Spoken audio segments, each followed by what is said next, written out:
La semana pasada surgió entre los versículos el perfecto amor echa fuera el temor, ¿no? Un versículo que ha sonado bastante durante este tiempo. Aquí Jonathan me dice que saludamos a Marcos Morán, bombero de Guayaquil, uno de los héroes que están escondidas, ¿no? Hacen un trabajo a escondidas, pero muy importante, ¿no? Héroes sin rostro, ¿no? A Marcos Morán, muchas gracias. Entonces, les decía que se ha usado mucho este versículo, que perfecto amor echa fuera el temor, ¿no? Entonces, hoy vamos un poco a revisar qué significa ese versículo, ¿no? A la luz del mismo texto, porque a la luz de lo que podamos interpretar, puede significar lo que sea, ¿no? Lo que uno crea, lo que uno le convenga, ¿no? Pero vamos a ver a la luz del texto bíblico, ¿ya? Saludamos a Lucy, y asumo que también está ahí Pedrito, lo saludamos acá en Instagram. Melanie Bustamante, Dios les bendiga. Bien, este texto está en Primera de Juan, capítulo 4, verso 18. Pero antes de meternos de lleno en el texto, en el versículo como tal, quiero compartirles unos detalles acerca de Primera de Juan como libro, como escrito, ¿no? Para poder ubicarnos en tiempo y en espacio y saber un poco qué temas trata Primera de Juan, a quiénes está dirigido, etcétera, ¿ya? Ok, primero, Primera de Juan, según la tradición cristiana, la escribe Juan, quien fue discípulo del Señor Jesús, no Juan el Bautista, Juan discípulo del Señor, no quien después también escribe Apocalipsis, ¿ya? Esta carta Primera de Juan está dirigida a varias iglesias, posiblemente de Éfeso o de sus alrededores. Ya, no es un escrito dirigido a una sola iglesia, sino a varias iglesias. ¿Cuál era el problema en esas iglesias? ¿No? ¿Qué problemas estaban afrontando? Mayormente tenían problemas de falsos profetas y falsos maestros. Recuerden, hermanos, hermanas, amigos, amigas, primos, aquellos que están apartados, ¿no? El Señor, primos, aquí hay una presentación que cuando termine la transmisión yo le voy a colocar ahí en la descripción el link para que usted lo vea y si gusta también lo pueda descargar, ¿no? Entonces, estas iglesias tenían los problemas de los falsos profetas y los falsos maestros. ¿En qué cosas mayormente? Mire, en aquel entonces había pensamientos o corrientes filosóficas conocidas como el gnosticismo y el docetismo. No son parecidos, pero no son iguales. El gnosticismo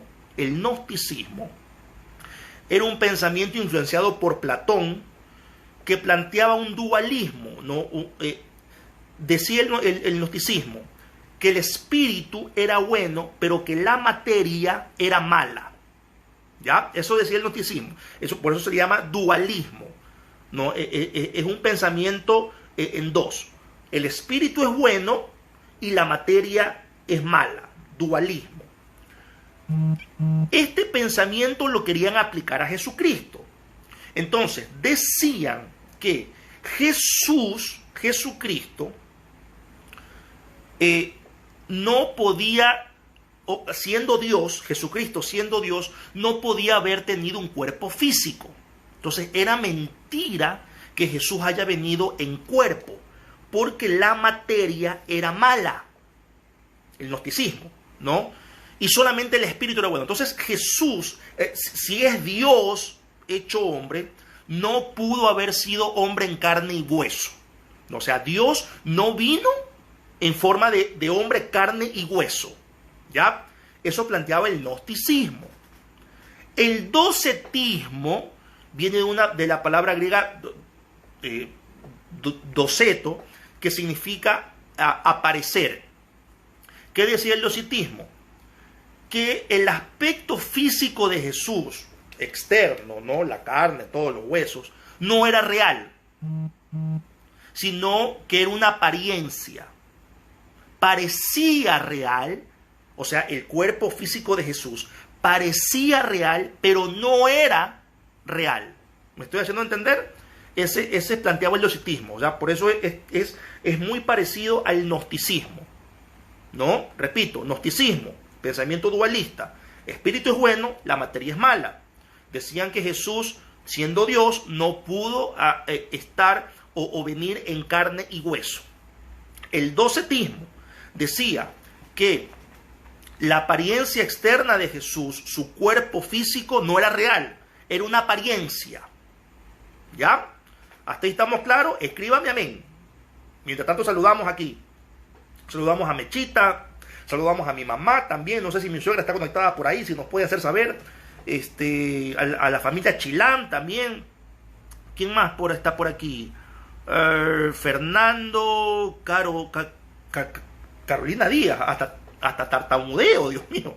Acá en Instagram, ¿no? Si es Carolina, saludos, ¿no? Acá Ruth Novoa Bermeo, Ruth Elizabeth Novoa Bermeo. Muy bien. Listo. Ok. Entonces había esta influencia en las iglesias de los gnósticos y de los docetas. ¿Ya? ¿Qué temas trata Primera de Juan? Escuche bien esto. Que a veces soltamos versículos y no vemos el contexto. ¿Cuáles temas trata? A ver, estoy sugiriendo unos temas. No, según el libro que usted coja para estudiar, hay varios temas. Pero yo estoy sugiriendo los siguientes temas. No estoy diciendo que estos temas son y se acabó y cerramos ahí. No. Según el autor, según el libro de estudio que usted siga, va a encontrar diferentes temas. Pero en esta ocasión, a ver, Fernando pregunta, ¿pero esas corrientes de pensamientos ya estaban presentes desde los días de Jesús o aparecieron posteriores a la ascensión? Ya estaban en los días de Jesús, porque era una influencia platónica y Platón existió antes de Jesús, no antes de Cristo. Pero ya cuando Jesús asciende a los cielos y vienen los cristianos con el mensaje de la resurrección, viene el pensamiento gnóstico o doceta a meterse en la iglesia, para responder la pregunta que está haciendo Fernando. Ok, ¿cuáles son los temas que estoy sugiriendo? Trata Primera de Juan. La encarnación de Cristo, ¿no? Primera de Juan defiende que Jesucristo vino en carne y hueso, en cuerpo. Eso lo defiende. También presenta a Jesús como Mesías, ese Mesías que se hizo hombre en carne y hueso y que también tiene el Espíritu de Dios. Y también nos invita a vivir en amor y luz.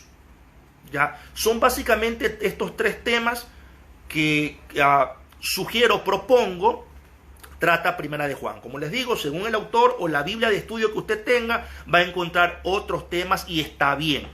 Ok, eso no hay problema con eso.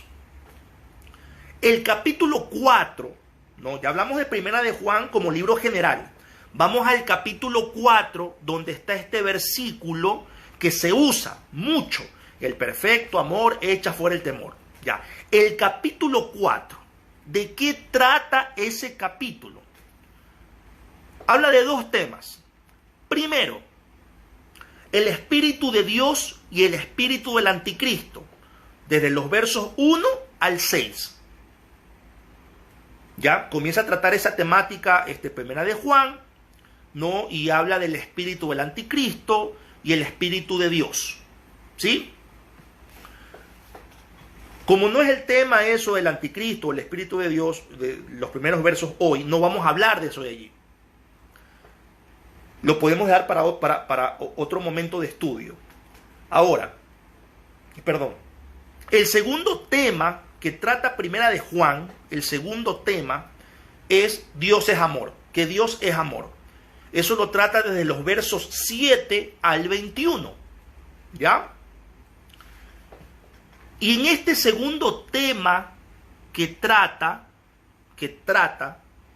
el capítulo 4 de Primera de Juan, es donde se encuentra el verso 18 que dice que el perfecto amor echa fuera el temor. ¿Ok? Entonces, el marco es Dios es amor. el marco más amplio, influencia del gnosticismo y del docetismo. ¿Me estoy haciendo entender hasta ahí? Mientras responden o escriben amén, o si dicen está claro. A ver, respondo por aquí unas preguntas. Saludamos a Carlos Sánchez, que está por aquí, a Narcisa María Palma, a Héctor pregunta, ¿se podría decir que el 1 de Juan es un complemento del Evangelio de Juan? Sí, pudiéramos decir eso. Es el mismo autor, ¿no? Juan ya maneja, así como Pablo, Juan maneja la idea del anticristo, ¿no? Que después en Apocalipsis la va a desarrollar mucho más con el nombre de la bestia, ¿no? Ahí da el nombre del anticristo, ¿no? El número que es el nombre del anticristo, ¿no? Entonces sí, es complementario, se podría considerar así.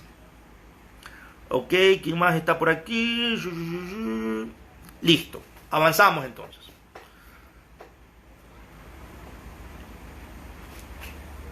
Vamos a centrarnos ahora en el segundo tema que habla primera de Juan 4. El primer tema, Espíritu de Dios, Espíritu del Anticristo, versos del 1 al 6. Segundo tema, Dios es amor, del verso 7 al verso 21. ¿Cuáles son las verdades fundamentales? Estamos yendo, hermanos, de mayor a menor, ¿no? ¿Cuáles son los temas o las verdades fundamentales en esta segunda parte, desde los versos 7 al 21 de primera de Juan capítulo 4? Primero lo lógico, Dios es amor, ¿no? Esto está en el verso 8, ¿no? Permítame rápidamente leerle.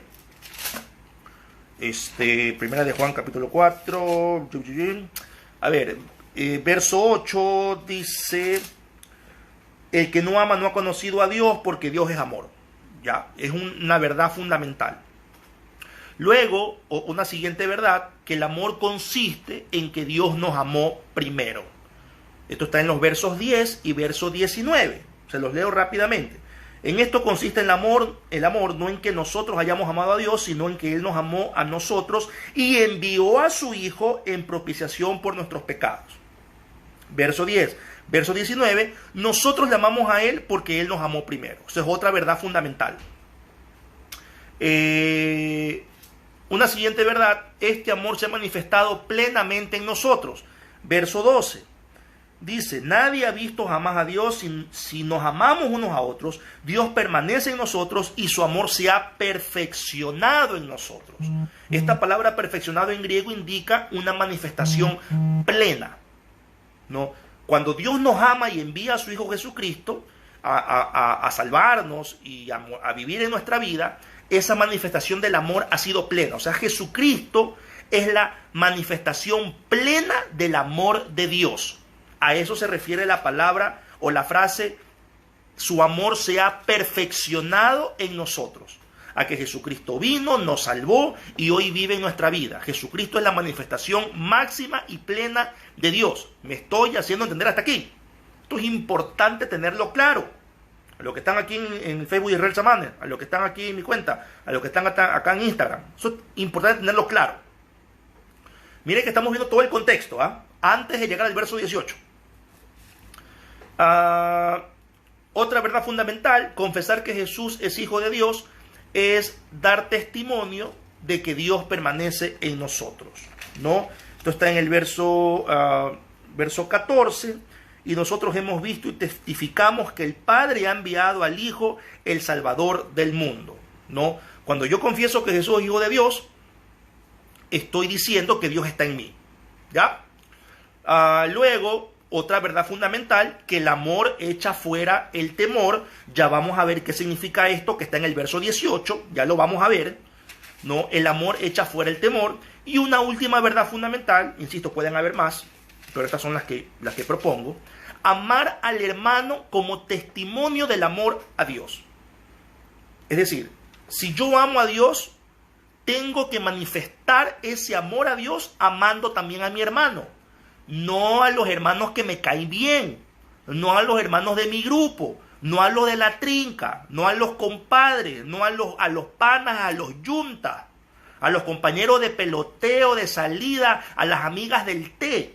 No, a todos los hermanos yo tengo que amarlos. Y el hecho de que yo los ame es testimonio del amor que yo le tengo a Dios. ¿Estamos claros hasta ahí? A usted le estoy diciendo que está distanciado, que está peleado, que no se habla con el hermano, con la hermana, por un malentendido y está esperando que el tiempo pase, ¿no? A ver que Dios resuelva. A usted le estoy diciendo, ¿no? Bueno, la palabra de Dios no dice así, ¿no? Amar al hermano es testimonio de que yo amo a Dios. Entonces, ¿cómo? En los versos 20 a 21, que se los voy a leer. Si alguno dice yo amo a Dios y aborrece a su hermano, aquí la palabra aborrecer no piense que es ese sentido extremo de odiar. No, aquí aborrecer es lo opuesto a amar. Y todo lo que se opone a amar, resentimiento, rencor, enojo, entra en el marco de aborrecer. Así que no pensemos que aborrecer es odiar o desear la muerte a alguien. No, ese es nuestro contexto. En el contexto griego, aborrecer se lo pone como lo opuesto a amar. Es decir, si usted está resentido, entra en el marco de aborrecer en el sentido griego. ¿Me estoy haciendo entender? Si alguno dice yo amo a Dios y aborrece a su hermano, es mentiroso. Pues el que no ama a su hermano, a quien ha visto, ¿cómo puede amar a Dios a quien no ha visto? Y nosotros tenemos este mandamiento de él. El que ama a Dios, ame también a su hermano. Tenemos este mandamiento. ¿Ya? Ok. Disculpe que ya parece que estuviera predicando. Ok. Vamos a ver.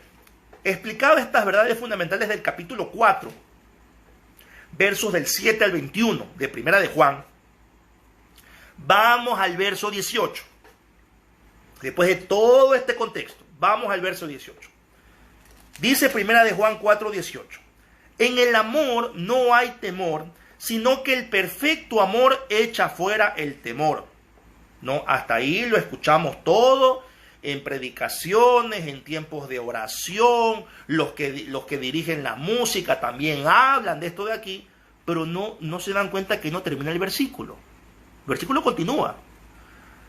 Porque el temor lleva en sí castigo, de donde el que teme no ha sido perfeccionado en el amor. Vamos a revisar este versículo, a ver qué es lo que quiere decir. Vamos a dejar que el texto mismo nos hable.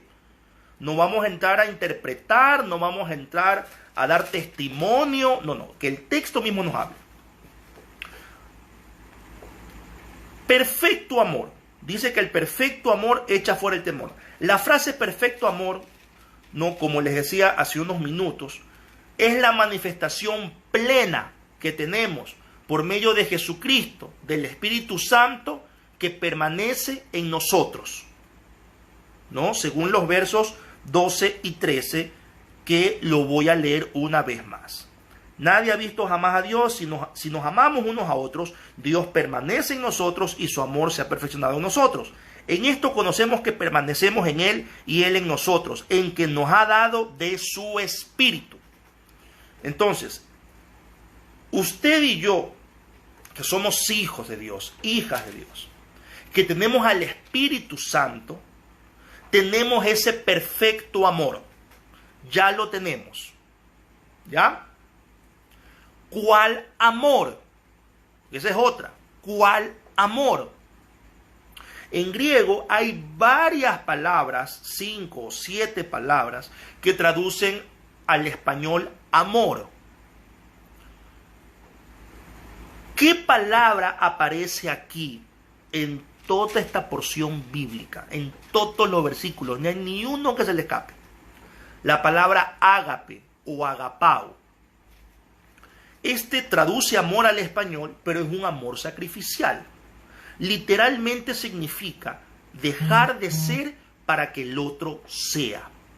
No, eso es una palabra griega, es un tipo de amor que existe en la cultura griega y que varios autores bíblicos, Pablo, Juan, Pedro, van a tomar esta palabra ágape para referirse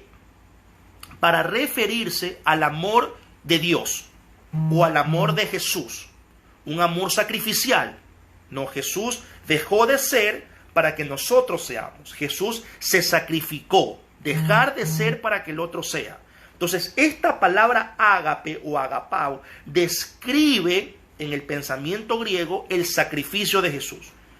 No, era la manera en que los escritores de la Biblia que se dirigían en una cultura griega podían presentar el sacrificio de Jesús por medio de la palabra ágape. ¿Ok?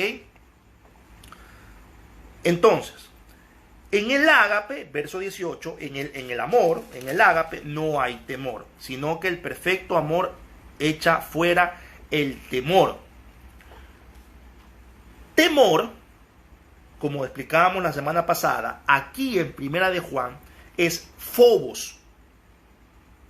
Es phobos. Y en este texto, no, phobos es miedo, pánico, terror. No es ese temor, la otra connotación que tenía de respeto y reverencia hacia una dignidad. ¿Se acuerda que la semana pasada lo hablamos? Si no lo recuerda, el estudio está allí en el canal de YouTube. ¿No? Se llama Espíritu de Cobardía. Usted puede verlo en cualquier momento. Entonces aquí en 1 de Juan 4:18, phobos, ese temor es de miedo, pánico y terror. Ya. Miedo, pánico y terror, ¿a qué? ¿A qué? Estamos dialogando con el texto. ¿A qué?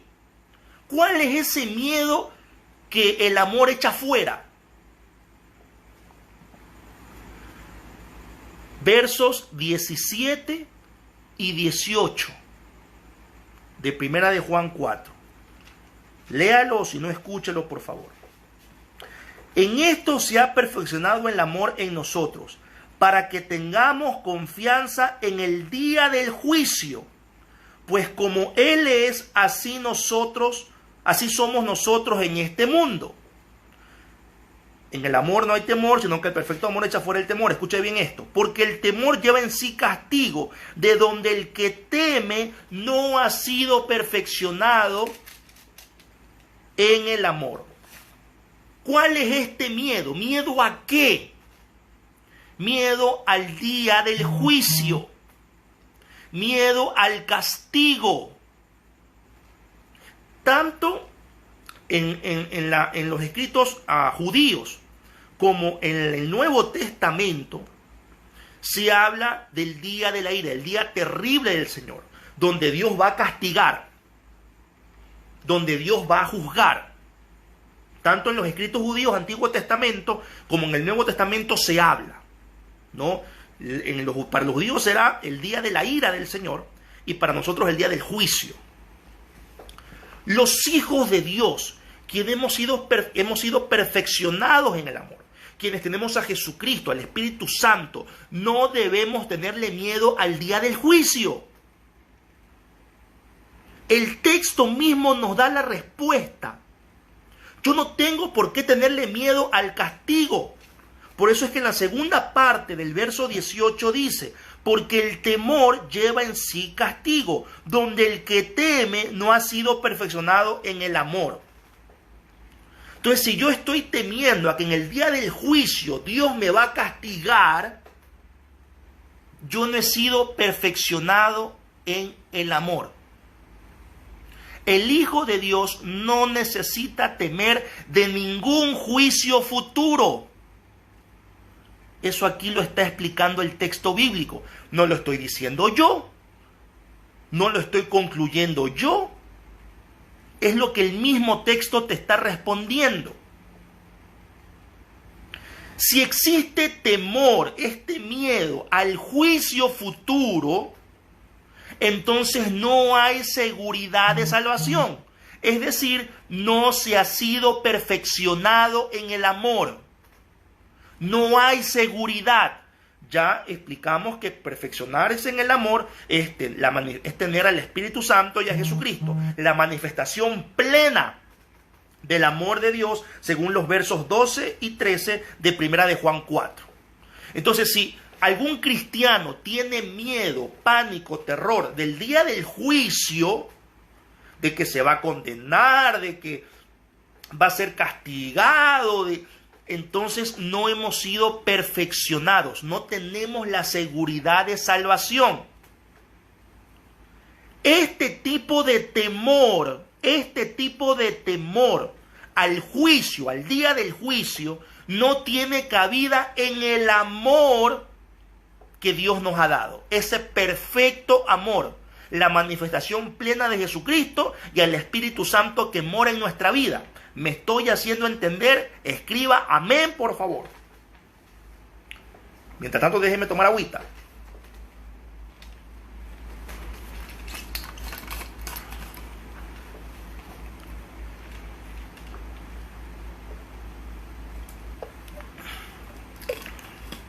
¿Está claro? Saludamos a Mónica Álvarez de Pazmillo. Saludamos también a Tito Cruz, a Pablo Paz, a Andrés Maldonado. Hola Andrés, Dios te bendiga. No, gran amigo y gran jugador de ping-pong también. Marcelo a Martínez Bermúdez, Mercy Espinosa, Cecilia Díaz. Muy bien, por acá están respondiendo los hermanos. Perfecto. Entonces, este temor que habla Primera de Juan es específico. No podemos generalizar el temor, o sea, hablando del miedo en general, usando este texto bíblico cuando este texto es específico. Saludamos a Josué Guevara también. Seguimos orando por ti y toda tu familia, mi querido Josué. Entonces, yo no puedo usar este versículo para decir que Dios echa fuera todo miedo, cuando el versículo está en un contexto donde hay un temor específico y particular. ¿Me estoy haciendo entender? Sería, desde mi punto de vista muy personal, íntimo, privado y calladito, algo irresponsable que yo quiero usar un versículo que habla de algo específico para usarlo de manera general. El temor que habla Primera de Juan 4:18 es miedo al día del juicio, al castigo. Y el amor de Dios hace que yo no tenga miedo de ese día del juicio, porque somos salvos. ¿Ya? La muerte de Cristo, saludamos a Angélica Ávila en los Estados Unidos, esperamos que te sigas recuperando de tu salud, tú y tus hijos, querida Angélica, también tu esposo. La muerte de Jesucristo, y aquí le voy a decir algo que usted ya sabe, nos libra de la servidumbre de este temor. ¿Cuál temor? Temor al día del juicio. Vamos a ver rápidamente Hebreos 2, versículos 14 y 15. Hebreos 2, versos 14 y 15.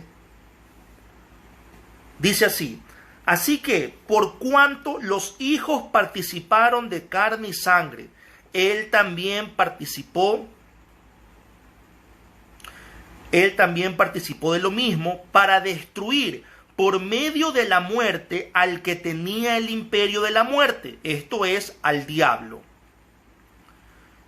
y librar a todos los que por el temor de la muerte estaban durante toda la vida sujetos a servidumbre. Aquí Angélica hace una pregunta. Entonces, los demás tipos de temor, ¿cómo los podemos tratar? Ya voy a llegar a eso. ¿Sí? Ya voy a llegar a eso. Angélica.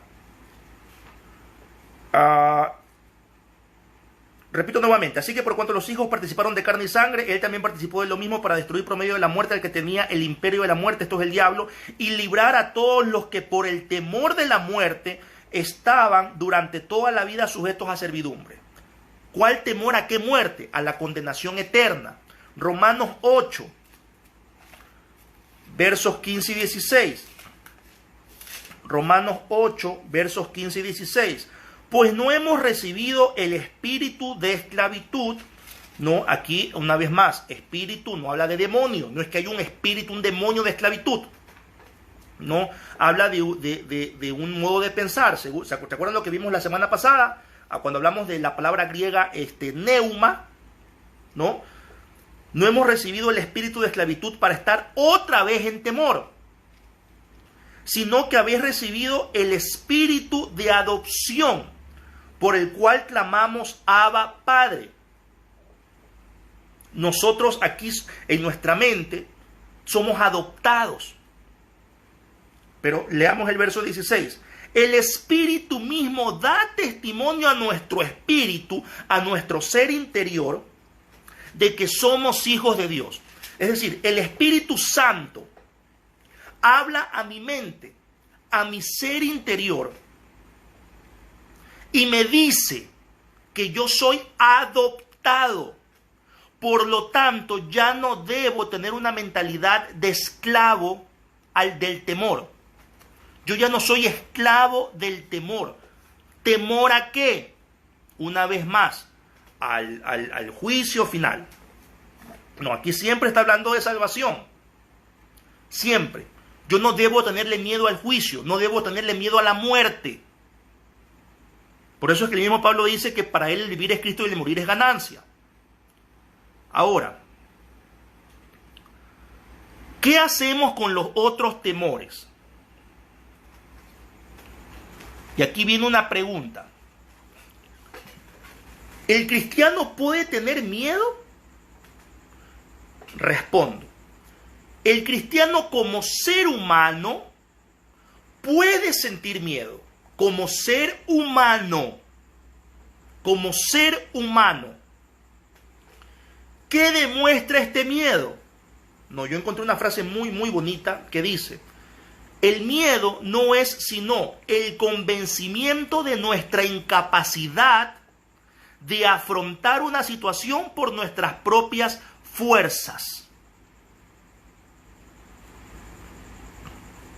El miedo no es sino el convencimiento de nuestra incapacidad de afrontar una situación por nuestras propias fuerzas. A ver, aquí hay un comentario. Pero un creyente que ya es salvo por la fe en Cristo puede caer en el temor porque en algún momento la religiosidad le convence que no ha hecho lo suficiente para seguir siendo salvo. Es correcto, es correcto. A veces somos tan religiosos que somos presa del temor, de la misma religiosidad. No, gracias por el aporte. Ahora, no es pecado sentir miedo, pero entendamos algo. El miedo no viene de Dios. No puede venir de Dios. El miedo es de nuestra carne. Es de nuestra carne. Así como la ira, como el resentimiento, todas estas emociones negativas no pueden venir de Dios. Son de nuestra carne. Ahora, cuando uno siente miedo, eso viene de nuestra propia concupiscencia, nuestros bajos instintos, nuestras bajas pasiones, de nuestra carne. El miedo no viene de Dios. Pero los cristianos, como seres humanos, sentimos miedo. Pero el miedo, como cualquier otra emoción negativa, es una tentación a hacer lo malo, a dejarse dominar. Vamos a ver Santiago capítulo 1 rápidamente. Santiago 1, los versos 13 al 15.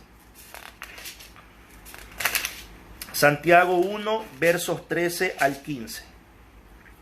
Cuando alguno es tentado, no diga que es tentado de parte de Dios, porque Dios no puede ser tentado por el mal, ni Él tienta a nadie. Aquí para aquellos que dicen, es que Dios me está probando, es que Dios me está tentando. A ver, aquí Santiago dice que no hay que decir eso. Sino que cada uno, verso 14, cada uno es tentado cuando de su propia concupiscencia es atraído y seducido. Entonces la concupiscencia, después que ha concebido, da a luz el pecado, y el pecado, siendo consumado, da luz a la muerte. A ver,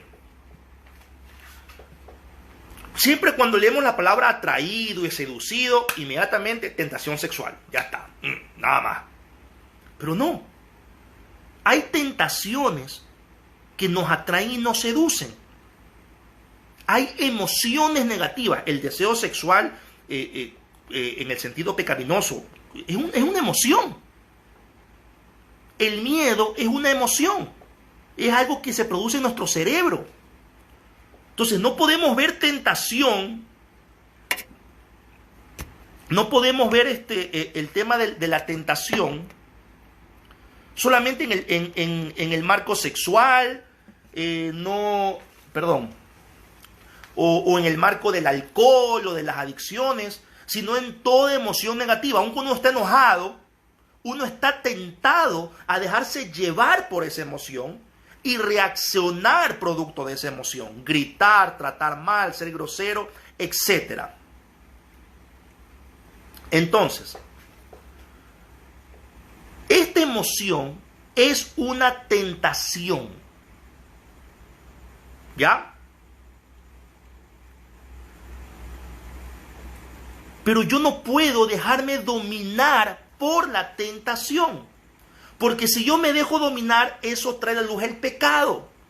¿Qué tipos de pecado? Que yo reniegue de Dios, que yo no confíe en Dios, que mi fe mengüe. Pero ahí yo puedo seguir sintiendo miedo. Pero de ahí a dejarme dominar por el miedo es otra cosa. Yo puedo sentir enojo, pero de ahí a dejarme dominar por el enojo es otra cosa. Yo puedo sentir resentimiento, pero a dejarme llevar por ese resentimiento es otra cosa. ¿Me estoy haciendo entender hasta aquí? Escríbame amén, por favor. Dice por aquí Tania, pero el miedo también es el producto de lo que perciben nuestros sentidos de la influencia de este mundo. Por ejemplo, los noticieros nos hacen perder el enfoque. Claro, claro que sí. O sea, uno puede sentir miedo por lo que sea. Miedo porque le van a robar. Miedo al conducir. Ahorita, miedo por lo que está pasando en el mundo, las noticias que escuchamos, que la situación no mejora, lo que dice el Fondo Monetario Internacional, de lo que va a pasar con la economía. Uno tiene miedo. Miedo con familiares enfermos, si se van a morir, no se van a morir. Miedo aún de los que están sanos, para que no se enfermen. O sea, tenemos miedo. Pero ese miedo, como cualquier otra emoción, es una tentación y nos atrae y nos seduce, dice Santiago. Y cuando nosotros nos dejamos atraer y seducir por esta emoción, en este caso miedo, caemos en pecado. El pecado no es sentir miedo. El pecado es dejarse dominar, dejarse seducir por el miedo. ¿Me estoy haciendo entender? Por favor, hasta aquí escríbame amén. Mientras sigo tomando más agüita.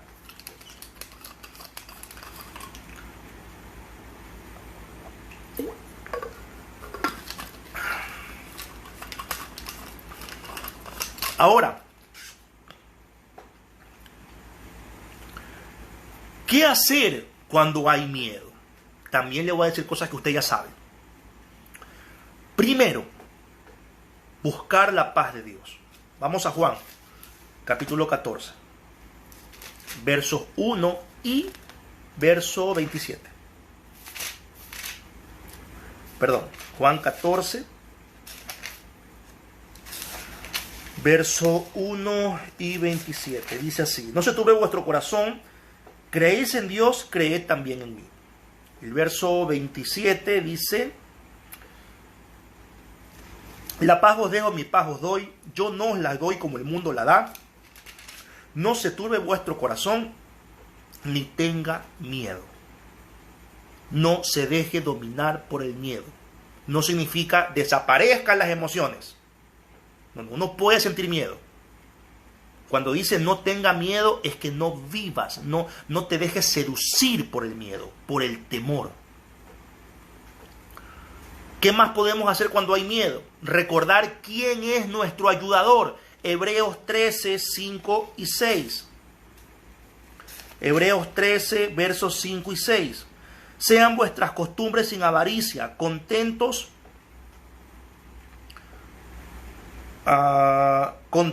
con lo que tenéis ahora, porque Él dijo, no te desampararé ni te dejaré. Aquí está utilizando textos del Antiguo Testamento. De manera que podemos decir confiadamente, el Señor es mi ayudador, no temeré lo que me pueda hacer el hombre. Una vez más, no voy a vivir dominado por el miedo. No es que voy a anular la emoción del miedo. Es imposible mientras estemos en este cuerpo. Pero ¿qué hacer cuando tenemos miedo y nos sentimos atraídos y seducidos? Recordemos quién es Dios. Busquemos la paz de Dios.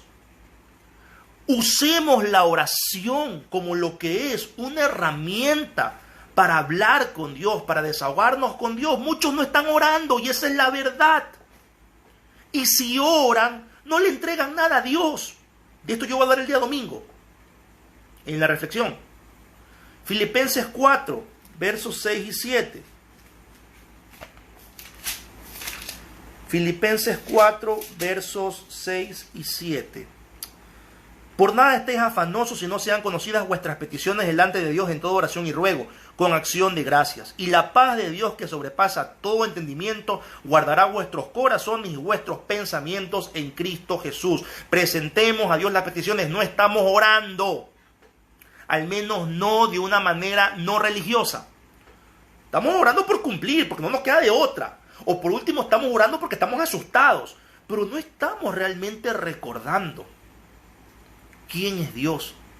No estamos buscando la paz de Dios. No estamos entregando, no estamos soltando aquello que nos está angustiando.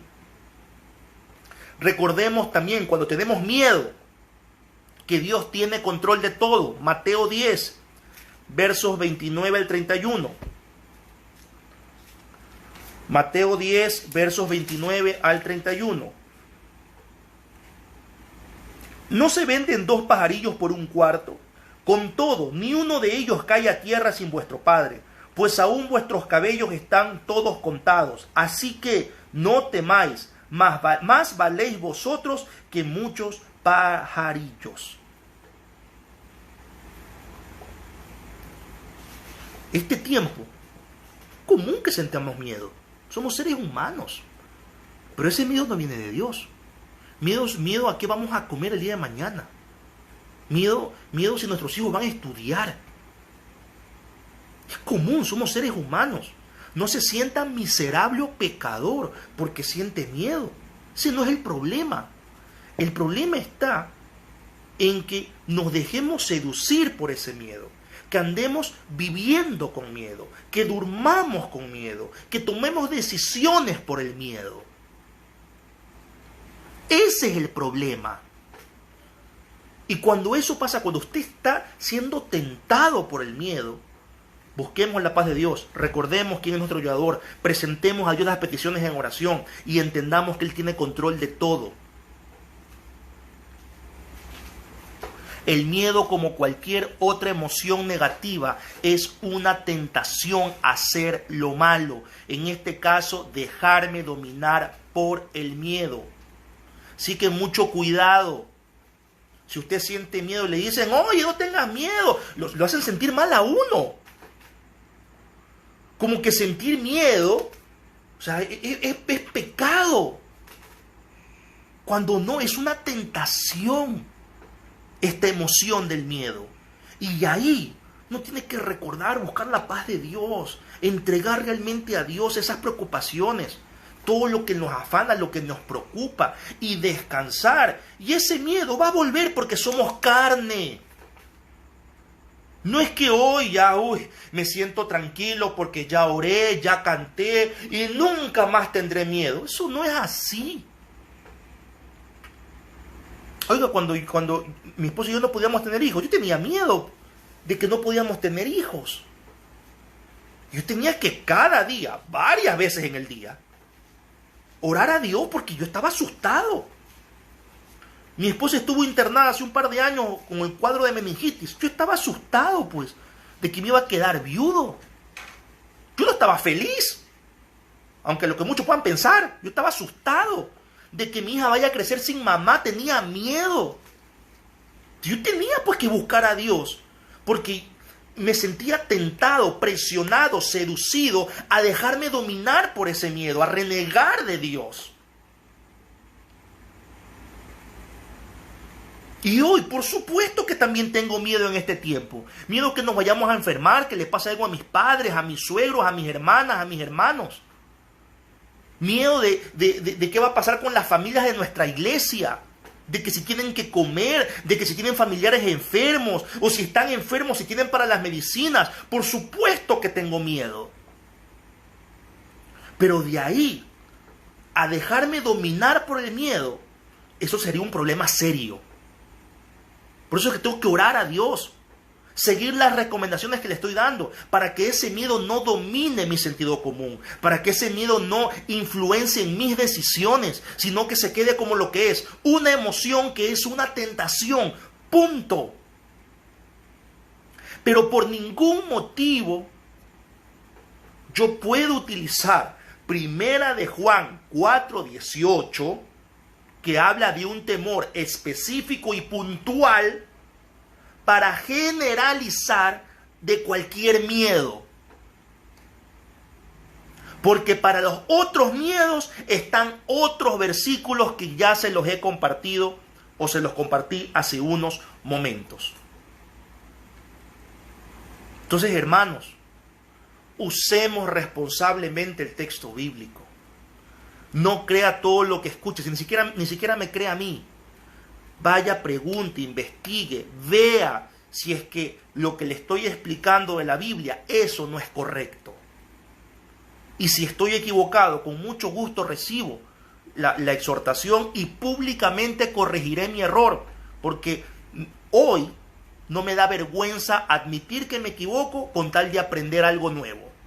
Años atrás sí, muy orgulloso y muy cerrado, yo. Pero hoy sí, si usted me dice, si usted me explica y responde mis preguntas y estoy equivocado, lo admito públicamente. Como he admitido en varias ocasiones pensamientos equívocos que tenía años atrás. Pero no escuchemos todo lo que, no creamos todo lo que nos dicen, no porque seamos malos, no porque sea el diablo que está atrás de todo esto, no, hermanos, sino es que hay una influencia posmoderna, se lo dije algunos jueves, algunas semanas atrás, que a veces, como decía por aquí un comentario Tania, nos hace perder el enfoque. Y como nos desenfocamos, comenzamos a lanzar versículos, comenzamos a hacer teología, una interpretación privada. Y eso la Biblia nos dice que no es correcto. No puede haber interpretación privada. Que sea el texto bíblico mismo que nos hable. Pero el temor que habla 1 Juan 4:18 es el temor al juicio final, al castigo. Para los demás miedos que tengamos, miedo a que nos roben, miedo a casarse, miedo a ser papá, a ser mamá, miedo a tener su propia empresa, miedo a enfermarse, miedo a la bancarrota, miedo a pasar hambre, todas esas emociones, esa emoción del miedo producido por todas estas cosas, cuando usted sienta eso, cuidado, se deja atraer y seducir. El miedo, esta emoción, no viene de Dios, es de nuestra carne. Y cuando eso pase, recordemos buscar la paz de Dios. Recordemos que Dios es nuestro ayudador, que Él no nos desampara, Él no nos abandona. Recordemos orar y presentar a Dios nuestras peticiones. Y recordemos que Dios tiene el control de todo. De esa manera, ese miedo se va a quedar como lo que tiene que ser, una tentación. Punto. Nada más. ¿Alguna pregunta? ¿Algún comentario? En Instagram ya tuvimos que cerrar. Ahí tenemos unos problemas con la cuenta de Instagram. Aquí Marcelo Martínez dice relación entre duda y medio y su incidencia en... No sé si es pregunta, Marcelo, o comentario. ¿Hay alguna pregunta o comentario final? Ya faltan 2 minutos para las 9 de la noche y quiero ser respetuosos con el horario. Perdón.